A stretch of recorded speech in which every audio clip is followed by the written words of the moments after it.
The doorbell rang 3 times before I even reached the hallway. Fast. Impatient. Like whoever was out there had been counting down the seconds in the car. I opened the door with my hands still damp from washing dishes, and there she was, soaked to the bone, mascara running in gray lines down a face I hadn't seen in 9 years. She didn't say hello. She didn't say sorry. She grabbed my wrist, hard enough that I felt her wedding ring dig into my skin, and whispered 4 words that made my stomach drop straight through the floor. "You owe me, Danielle." I looked down at her hand on my wrist, then back up at her face. I hadn't heard my own mother say my name in 9 years. And now here she was, standing in the rain on my porch telling me I owed her. "My name is Danielle Whitfield. I'm 34 years old, and 9 years ago my family made a choice. I made a choice too. Only one of us has spent the time since building something. The other spent it pretending she didn't need to.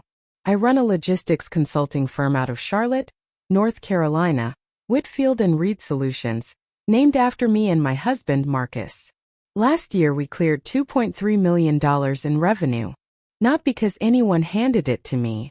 Because I built it from a folding table in a studio apartment with $4,000 in savings and a laptop that overheated if you ran 2 spreadsheets at once. Marcus is the reason my family stopped speaking to me. Marcus is also the reason I'm not answering that doorbell alone. We met in graduate school.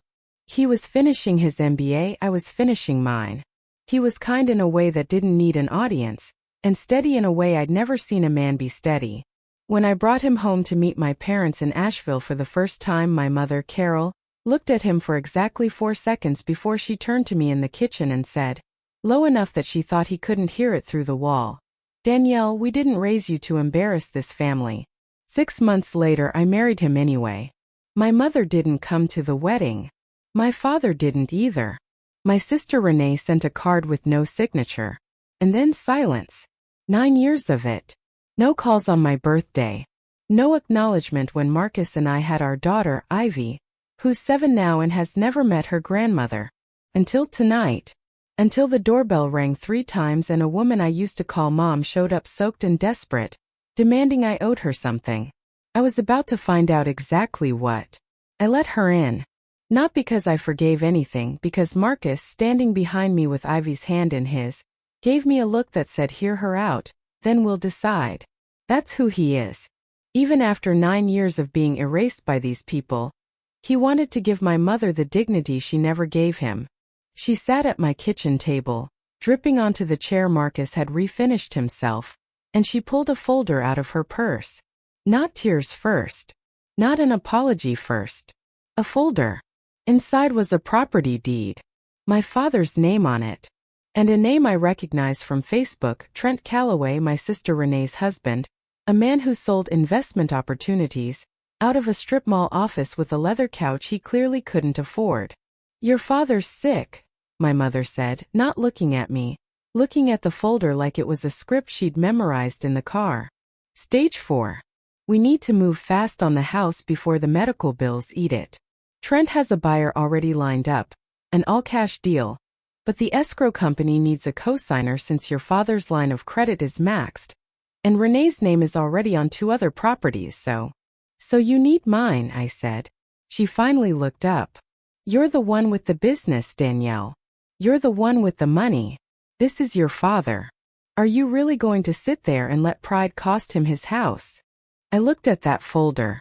I looked at Trent's name typed neatly at the bottom of a document my mother clearly hadn't read closely, and something in me, the part of me that spent 9 years building a company instead of waiting for an apology, went very, very quiet.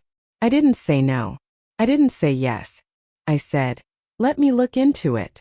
That was the first lie I ever told my mother. It would not be my last. The next morning, I called a title company I'd worked with for years, and asked them to pull public records on my father's property in Asheville. It took 11 minutes to get an answer that should have taken my mother 11 seconds of honesty. The house had been refinanced 14 months earlier. There was no medical lien. There was no looming foreclosure. There was, however, a second mortgage, $340,000, taken out and wired in 3 transfers to an LLC called Callaway Premier Holdings. Trent's company. I called my sister, playing sympathetic. Mom told me about Dad. I want to help, I just need to understand the numbers. Renee's voice cracked on cue, real tears or a good impression of them, and she said Trent had a diversified opportunity fund that was outperforming the market by a wide margin, and that the family just needed bridge liquidity to avoid a forced short-term liquidation event. Jargon. A lot of jargon for a man who ran his business out of a strip mall. I said, "That sounds smart. Send me the fund documents," and thanked her and hung up and sat in my car in my own driveway for 11 minutes before I could make my hands stop shaking. Not from sadness, from clarity. 2 nights later, I drove to Asheville under the excuse of checking on Dad. My father was asleep in his recliner, unmedicated for anything more serious than his blood pressure. No chemo bag, no hospital bracelet, no stage 4 anything. In the kitchen, through a cracked door, I heard my mother and Renee talking over wine. "She'll sign it," my mother said. "She always wants to prove she's better than us. Guilt her about your father, she folds every time." Renee laughed. An ugly, easy laugh. Honestly, after everything she owes us. She humiliated this family. The least she can do is bankroll Trent's fund before the SEC nonsense catches up to him. I stood in that hallway, hand flat against the wall, and did not make a sound. That phrase, "before the SEC nonsense catches up," sent me down a rabbit hole that took 4 days and one very good forensic accountant named Priya, who I'd worked with on 2 prior audits. What she found wasn't a fund. It was a pyramid. Trent had been raising money from at least 19 families across 3 counties, promising 22% quarterly returns from a logistics arbitrage portfolio that, on paper, was 3 shell companies wiring money to each other in a circle. My father's refinanced $340,000 hadn't gone toward medical bills or bridge liquidity. It had gone toward paying off Trent's existing investors, so the whole thing wouldn't collapse before he found new blood. New blood. Me. I called Trent directly, playing dumb. Told him I was excited to learn more about the fund. He met me for coffee, wearing a watch that cost more than my first car, and walked me through a pitch deck full of words like asymmetric yield capture and proprietary risk-adjusted arbitrage. When I asked gently why the fund wasn't registered with the state, he smiled like I'd asked something adorable and said, "Danielle, honestly, registration is a formality for retail-scale operations. We operate at a level where that kind of oversight isn't really applicable." I smiled back. "That makes sense," I said. Did not make sense. It made him a felon in progress, and me the last signature he needed to keep the wheels turning for 1 more quarter. I decided, in Priya's office with the evidence spread across her desk, that I would not come at this family with facts. Facts hadn't worked 9 years ago. Facts wouldn't work now. What worked on people like my mother and Trent was the thing they'd always assumed about me, that I was soft, that I still wanted their approval, that success hadn't changed the girl who used to apologize for existing at that dinner table.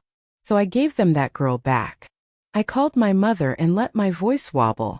I said I'd looked into a few things but didn't really understand all the legal parts, and maybe I was being too cautious, and I felt so guilty for making Dad wait. I let silences hang too long on the phone, the way someone does when they're fighting tears. I wore on my one visit back to Asheville a cardigan I hadn't touched since college, soft, shapeless, the kind of thing that makes you look smaller than you are. I let my shoulders round. I let Renee refill my wine glass twice and didn't correct her when she called Marcus your husband instead of his name the way she used to. Inside, I was doing math. Outside, I was a woman being talked back into a family that had thrown her away. Let them think the money scared the fight out of me, I told myself in the car afterward. Let them think 9 years bought them a softer version of Danielle. People don't guard themselves against someone they've already decided is beaten. Marcus asked me that night if I was really considering signing anything. I told him no. I told him I needed them to believe I might, for just long enough to get what I needed. He looked at me for a long moment, then nodded. "Then let's build the trap right," he said. That's the other thing about Marcus. He never once tried to talk me out of protecting the family that tried to erase him. He just asked how he could help. Here's what I said. A real notary appointment, real paperwork, a real conference room at my own office, booked at my request, with the security camera system I'd installed 2 years earlier for compliance reasons and never once needed until now. I told my mother and Trent that I'd signed the co-signer documents for the second mortgage extension, but only in person, only with everyone present, because Dad deserves to see the family come together. Sentimental. Soft. Exactly what they expected from me. I also did one more thing. I sent Priya's full forensic report, the shell companies, the wire trail, the 19 defrauded families, to a contact I had at the State Financial Institutions Division, along with an affidavit describing what I'd overheard in that Asheville kitchen. I asked them, given the scale of it, whether they'd be willing to have an investigator present, quietly, on the day of the signing. They said yes. They'd been building a file on Trent Calloway for 4 months already. My father's refinance was just the piece they were missing. On the morning of the meeting, I taped a small recorder under the conference table, the kind that syncs to a phone, and I gave Marcus a burner phone that would buzz once silently the second the recording hit 90 minutes so we'd know we had more than enough. I put it in my blazer pocket. I felt it against my ribs the whole drive in, a small mechanical heartbeat keeping time with my own. My mother arrived first, in a coat too warm for the season, already rehearsing gratitude on her face. Trent arrived in that same watch.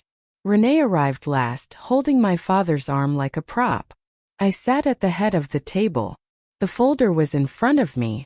My phone was silent in my pocket. And I smiled the exact soft, defeated smile I'd been practicing for 2 weeks. My mother started the way she always started, with guilt dressed up as love. "Thank you for doing this for your father," she said, hand over her heart. "This family needed you to step up." Trent slid the paperwork across the table, already flagged with sticky tabs where I was supposed to sign. "Straightforward transaction," he said. "You're basically just guaranteeing a bridge facility. Won't even show up on your personal credit for 90 days. Renee, emboldened, added the line I'd been waiting 9 years for someone to say out loud in front of witnesses. "Honestly, it's the least you can do, considering everything you put this family through." I let the silence sit there for 3 full seconds, long enough that my mother started to smile, thinking I'd folded. Then I opened the folder. Not the co-signer paperwork. My folder. "Mom," I said quiet, "you told me Dad had stage 4 cancer. His oncologist has no record of ever seeing him. You told me the house was headed for foreclosure. It was refinanced 14 months ago for $340,000, and every dollar of that went to Callaway Premier Holdings." I turned a page. "Trent, you told me registration was a formality for your fund. It's not a fund. It's 19 families and a $900,000 hole that new investors like me were supposed to fill." Trent's face went the color of old paper. "You're twisting numbers you don't understand." "I understand them fine," I said, still quiet. I had a forensic accountant explain them to me in words even Renee's fun jargon couldn't survive. My mother's mouth opened, closed. "Danielle, we can explain." "You already did," I said. "In your kitchen. 2 weeks ago. You said I'd sign because I always want to prove I'm better than you. Renee said I owed this family for humiliating you." I looked at her. I recorded that conversation from the hallway. I have this one recorded too. I reached into my blazer, set the small recorder on the table, and pressed stop with a small, deliberate click that seemed to echo louder than it should have. That's when the door opened. 2 investigators from the state's Financial Institutions Division walked in. I'd asked them to wait exactly this long, and one of them said Trent's name the way people only get their name said when it's already too late to fix anything. Trent stood up so fast his chair hit the wall. Renee started crying, real tears this time. My mother reached for my hand across the table, and I moved it away gently, the way you move away from something that's already burned you once. I picked up the co-signer paperwork Trent had slid toward me an hour earlier, held it in both hands, and tore it once cleanly down the middle. "I'm not signing anything," I said. "Not today. Not in 9 years. Not ever again for people who only remember I exist when they need something from me." Nobody in that room raised their voice except Renee sobbing. "I never did. I didn't need to. Trent Calloway was arrested 11 days later on charges of securities fraud and running an unregistered investment scheme across 3 counties. The state's investigation, using Priya's forensic report and my recorded testimony as its backbone, eventually identified $1.9 million in investor losses across 19 families. He's currently awaiting trial and facing up to 20 years. Renee filed for divorce within a month, not out of principle, people who knew her told me, but because Trent's assets were frozen and the house was seized as part of asset forfeiture. She moved back into my parents' house. The same house nearly lost to the son-in-law she defended at my expense. My father, it turned out, really had been diagnosed, not with cancer, but with early-stage heart disease, a fact my mother had inflated into a terminal narrative to manufacture urgency. When I learned the diagnosis was real, if exaggerated, I paid for a full cardiac workup at a private clinic myself, quietly, through Priya's office so my name never touched the paperwork. I didn't do it for my mother. I did it because my father, whatever his failures, never once said a cruel word about Marcus. He just never said anything at all. Silence has its own kind of cowardice, but it isn't cruelty, and I decided 9 years was long enough to punish the difference. My mother received no criminal charges. Deceiving your daughter isn't a crime, whatever else it is. But the county, small as it is smaller still when it comes to gossip. The story of the fraud, the fake diagnosis, and the recorded conversation moved through Asheville in about the time it takes wine to breathe. She stopped attending her church's Wednesday dinners. People ask questions there that she doesn't have good answers for anymore. I gave 2 of Trent's former employees, a young receptionist and an office assistant, both of whom testified they had no idea the fund was fraudulent, professional references and, for the receptionist, a temporary contract role at my firm while she found permanent work. They didn't choose their boss's crimes. I wasn't going to let my family's mess cost 2 strangers their next paycheck. 6 weeks after the arrest, in the middle of a storm that had knocked out power on half our street, the doorbell rang 3 times again. My mother stood on the porch, no umbrella, no coat that fit the weather, a single duffel bag at her feet. Renee's marriage was gone, the house was under a cloud of legal scrutiny, and apparently my mother's welcome there had an expiration date tied directly to how useful she still seemed. She looked that night exactly as small as she'd once tried to make me feel. "Danielle," she said, and her voice had none of the performance left in it. "I have nowhere else to go." I stood in the doorway, Marcus a few feet behind me with Ivy asleep upstairs, and I thought about 11 minutes in a car with shaking hands, and a hallway I stood in without breathing, and a wedding she didn't come to. "You made your choice 9 years ago on our wedding day," I said, calm, no heat in it at all. "I'm making mine tonight." I closed the door. Not slammed. Just closed, the latch clicking soft and final, the same small deliberate click as a recorder being switched off. Marcus put his hand on my shoulder as I turned around. "You okay?" he asked. "I'm better than okay," I said, and I meant it. For the first time in 9 years, I don't owe anybody an explanation for loving you. He kissed the top of my head, and outside the rain kept coming down on a woman who'd spent her whole life mistaking silence for power, and never once learned what quiet, patient truth could actually do. Here's what I learned the hard way. Over 9 years of silence and 1 very long month of quiet investigation. People who disrespect you when you're vulnerable will always come looking for you when they're desperate. Don't confuse their sudden kindness for change. Confuse it for need. And when you finally have the truth in your hands, you don't have to shout it. You just have to say it clearly once and let the facts do the rest. If someone in your life has ever tried to erase you and then shown back up with their hand out, I want to hear that story in the comments below. If this one hit you, hit like, subscribe for more, and I'll see you in the next story.